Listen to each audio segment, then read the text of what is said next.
être en dialogue avec eux. Et pour être en dialogue, les moyens de communication sociale d'aujourd'hui sont très, très importants, très nécessaires pour les faire aboutir. Voyez-vous, il y a quelque temps, il y avait une compagnie de voyage qui m'avait abordé, mais en fait, je sais qu'on aborde pas mal de curés, et puis il m'a proposé un jour organiser un voyage avec mes paroissiens, paroissiennes, trouver un endroit où on peut aller faire un pèlerinage, et puis pour m'encourager, il disait, au fait, ce qui se passe, quand tu es à la tête d'un groupe, ton billet est gratuit. Hein? Alors, je dis, alors je dis, ben, c'est bien, c'est une chose à faire, mais peut-être dans le futur, on réfléchira, on regardera. Mais en fait, je pensais à ceci.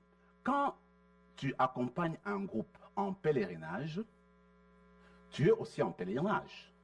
Alors, quand vous êtes en pèlerinage, il faut suivre le rythme du groupe. Maintenant, si tu es celui qui guide le groupe, tu ne vas pas aller vite, tu ne vas pas être en arrière, mais il faut marcher avec le groupe. Alors, nous, Foi et Télévision Chrétienne, c'est ce qu'il faut. Alors, il faut être avec la masse, avec le groupe. On marcher ensemble, justement, pour faire le pèlerinage et conduire à Jésus-Christ, la bonne nouvelle. Mais là, comment être avec le groupe, comment être avec les hommes et les femmes d'aujourd'hui, c'est qu'on disait qu'il faut utiliser les moyens d'aujourd'hui pour dialoguer avec eux, connaître leurs espérances, leurs attentes, etc. Alors, Foi Télévision Chrétienne joue un rôle important. Regardez, une fois, j'étais à l'aéroport. Et puis, j'attendais mon tour pour présenter mon billet. Alors, il y avait une personne, j'arrive. La personne me regarde et dit, « Toi, tu es prêtre, hein ?» Je dis, « Oui. » Elle dit, « Oui, je t'ai vu à la télévision. »« Ah, oui. Oh, j'aime beaucoup tes messages. Je t'ai vu à la Foi Télévision Chrétienne. »« Ah, j'ai beaucoup aimé. » J'étais tout surpris, là. Moi qui étais concentré, je pensais à mon voyage, après j'avais en retard. Boum, on me parle de Foi Télévision Chrétienne. Tu vois? Donc, il faut dire qu'en fait, nous faisons du bon travail. Avec ces moyens-là, tu ne sais pas qui tu peux rejoindre. Tu ne le sais pas. Hein? C'est un moyen que Dieu met à notre disposition pour aller le plus loin possible qu'on peut aller. Alors, c'est un moyen à supporter et à regarder si on peut encore l'améliorer davantage. Toujours avec ces documents qui passent pour nous via télévision ou bien Internet. Une fois encore, un des jeunes que j'avais connu il y a longtemps, je le vois à la messe ici, à la messe de 11h, il vient, il me salue, je dis, tiens, de ce que tu sors. Elle me dit, mais je t'ai cherché partout, je ne savais pas comment te trouver. Je suis parti sur site web, sur l'internet, et puis j'ai cherché, puis j'ai vu YouTube, et puis j'ai vu tes prédications, et puis j'ai vu qu'on disait que c'était à Saint-Gabriel. Alors il est venu. Ouais. Donc, pour dire, en fait, tu ne sais pas ce que tu fais. Avec les masses médias, avec les moyens de communication, tu peux rejoindre beaucoup de personnes. Voyez-vous, donc, ce sont des choses à supporter, telles que vous êtes venus ce soir, tel qu'on est là ce soir, dans ce but-là, de supporter cette mission, d'annoncer la bonne nouvelle à travers plusieurs moyens de communication. Voilà pourquoi nous supportons cela. Alors, je reviens au 72. Voyez-vous, quand les 72 sont revenus de la mission, ils ont rapporté au Seigneur la joie qu'ils ont ressentie. Ils ont fait le rapport au Seigneur, de comment ils ont vécu leur expérience de missionnaire. Alors le Seigneur a loué son Père pour ce qui était passé. Alors, quand nous nous rassemblons comme ça, nous avons une occasion de suivre un ressourcement, une fin de semaine, ou une autre rencontre organisée par Foi et Télévision Chrétienne. Il ne faudrait pas oublier de revenir au Seigneur. Quand nous avons été évangélisés, d'accord, nous avons été nourris, nous sommes partis apporter la bonne nouvelle aux autres comme des missionnaires, par cette parole que nous entendons, ce n'est pas pour la garder pour nous-mêmes, c'est toujours pour les autres. Mais il ne faut pas oublier, après avoir annoncé cette parole, de revenir au Seigneur. Justement, pour entrer en dialogue avec lui, pour parler avec le Seigneur. Et comment on le fait? Par la prière. Il y a Saint Jean Chrysostome qui dit, écoutez, la prière, c'est comme la lumière de l'âme.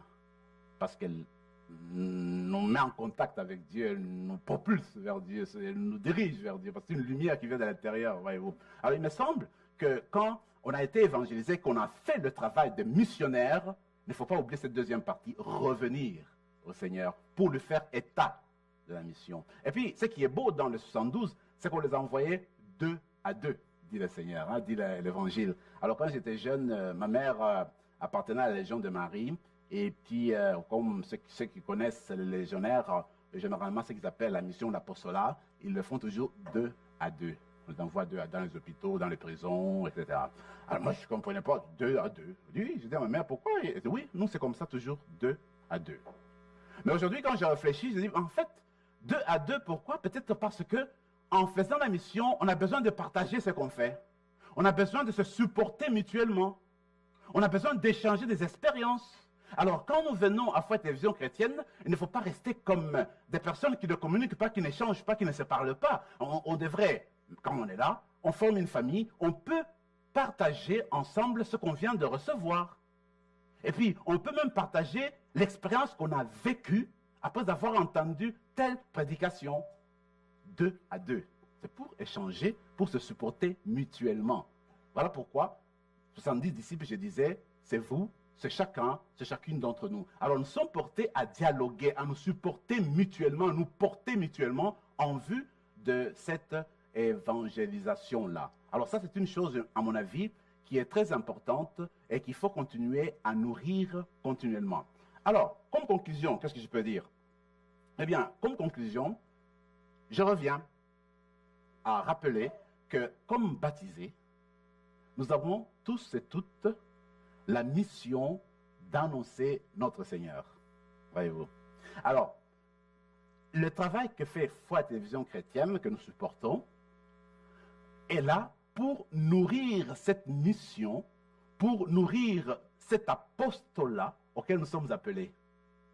L'apostolat de vivre d'abord la parole qu'on entend et ensuite la présenter. Là encore, hier c'était la fête de Saint François d'Assise, et Saint François disait une chose merveilleuse.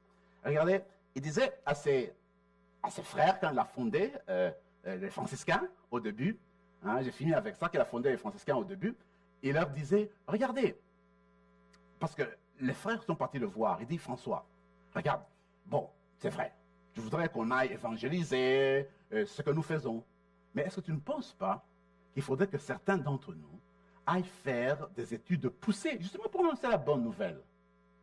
Il a hésité, puis il leur a accordé.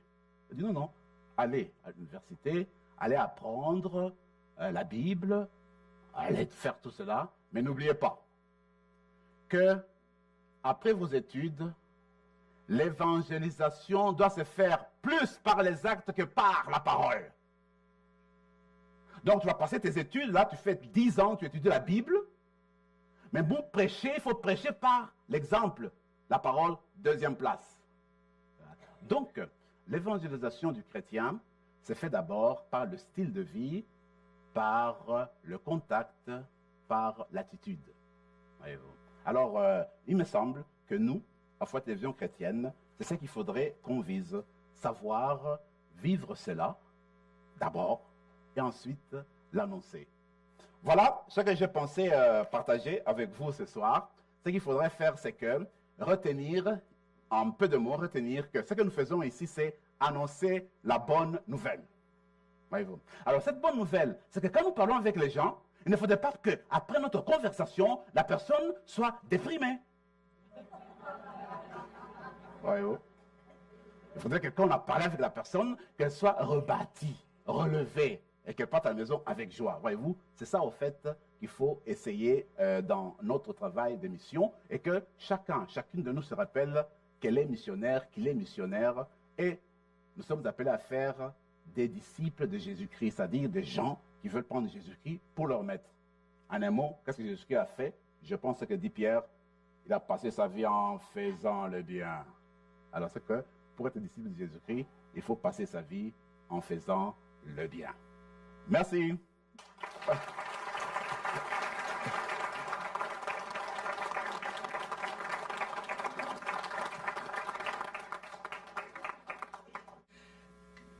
Vous avez vu derrière moi un gros 10. C'est un chiffre important, le chiffre 10. Hein, tout le monde va avoir 10 sur 10? Le repas, on lui donne 10 sur 10.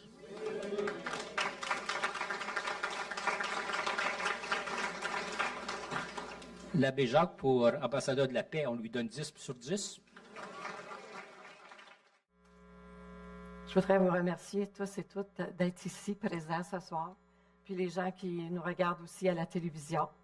Ils ne nous verront pas en même temps que vous, mais ils vont voir quand même le souper bénéfice. Quand on a commencé à faire les appels pour le souper bénéfice, on n'avait pas de réponse. C'était lent, à tel point que j'ai téléphoné à Daniel, notre chef cuisinier, puis j'ai dit, Daniel, il faut réduire le nombre de repas. On n'aura pas tant de monde que ça. Mais l'abbé François, dans une de ses retraites, je pense que c'était un congrès, il nous avait dit, ce qui est écrit est écrit. Puis ça m'a frappé, ça. Alors, quand le mercredi, on s'est réunis pour prier. Puis là, on a décidé on a demandé au Seigneur qui a multiplié les 5 pains et les 2 poissons, de multiplier la vente des billets. En 2010, nous avions 114 personnes, 114 billets. Alors, on a dit au Seigneur, en 2010, on a ça, toi, tu multiplies, on te demande 115. Savez-vous combien ont répondu? 140. 140 personnes qui ont dit oui. C'est merveilleux. Puis en plus de ça, le Seigneur nous a envoyé 30 bénévoles. Il y a des scouts dans ça. Il y a des jeunes. C'est merveilleux, merveilleux. J'en reviens pas. On est dans la louange. C'est ce que le Seigneur peut faire. On s'est appuyé sur sa parole. On lui a rappelé ce que la parole disait, puis il l'a fait pour nous. On lui a demandé, même si ça ne bougeait pas, Seigneur, c'est toi qui multiplies les 5 pains, les 2 poissons, tu vas faire la même chose pour Foyer Télévision Chrétienne. Puis il l'a fait. Puis je suis certaine qu'il va continuer à le faire.